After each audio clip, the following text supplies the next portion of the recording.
ಪರಿಷತ್ತಲ್ಲಾಗಿರುವಂತಕ್ಕಂತೆಲ್ಲ ಅಶ್ಲೀಲ ಬಳಕೆ ಮಾಡಿದ್ರು ಅಂತ ಹೇಳಿ ಆರೋಪ. ಏನ್ ಹೇಳ್ತೀರಿ ಸರ್? ಏನ್ ಸಂದರ್ಭ ಏನಾಯ್ತು? ವಿಧಾನ ಪರಿಷತ್ತಿನಲ್ಲಿ ಇವತ್ತು ನಡೆದಿರ್ತಕ್ಕಂಥ ಘಟನೆ ಇಡೀ ಕರ್ನಾಟಕದ ಜನತೆ ತಲೆ ತಗ್ಗಿಸ್ತಕ್ಕಂಥ ಕೆಲಸ ಭಾರತೀಯ ಜನತಾ ಪಾರ್ಟಿಯ ಸದಸ್ಯರು ಮಾಡಿದ್ದಾರೆ. ಆರೋಪ ಮತ್ತು ಪ್ರತ್ಯಾರೋಪ ಬರ್ತಕ್ಕಂಥದ್ದು ಸಹಜ. ಯಾವುದೇ ರೀತಿಯ ಆರೋಪ ಪ್ರತ್ಯಾರೋಪ ಬರುವಾಗ ಪಾರ್ಲಿಮೆಂಟರಿ ಎಥಿಕ್ಸ್ ಅಂತ ಒಂದಿರುತ್ತೆ. ಸಂವಿಧಾನದ ಚೌಕಟ್ಟಿನಲ್ಲಿ ಬಳಸ್ತಕ್ಕಂಥ ಪದಗಳನ್ನು ಬಳಸಬೇಕಾಗಿತ್ತು.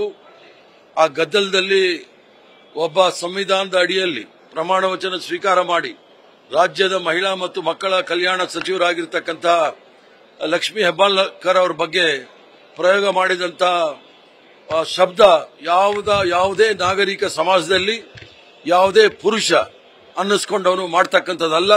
ಅವ್ರು ಮಾಡಿರ್ತಕ್ಕಂಥದ್ದು ಖಂಡನೀಯ.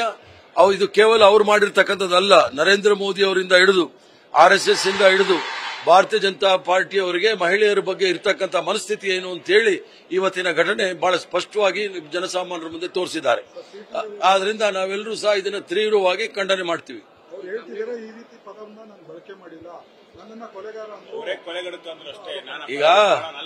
ಈಗ ಅವ್ರನ್ನ ಕೊಲೆಗಡಕ ಯಾಕಂದ್ರು ಅನ್ನೋದಕ್ಕೆ ಅಂದಿದ್ದಕ್ಕೋಸ್ಕರ ಆ ಪದ ಬಳಕೆ ಆಗಿರೋದು.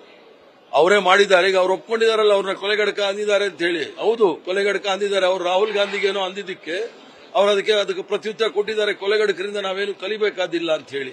ಆದ್ರೆ ಆ ಕೊಲೆಗಡಕ ಅಂದಿದ್ದಕ್ಕೆ ಆ ಪದ ಉಪಯೋಗಿಸತಕ್ಕಂತ ಅವಶ್ಯಕತೆ ಏನೂ ಇರಲಿಲ್ಲ. ಈಗ ಅದು ನಮ್ಮ ಪರಿಷತ್ತಿನ ಸಭಾನಾಯಕರು ಮತ್ತು ಕಾನೂನು ಮತ್ತು ಸಂಸದೀಯ ಸಚಿವರು ಅವ್ರ ತೀರ್ಮಾನ ತಗೊಳ್ತಾರೆ. ನ್ಯೂಸ್ ಫಸ್ಟ್ ನಿರ್ಭೀತಿಯಿಂದ ನಿಮ್ಮ ಪರವಾಗಿ.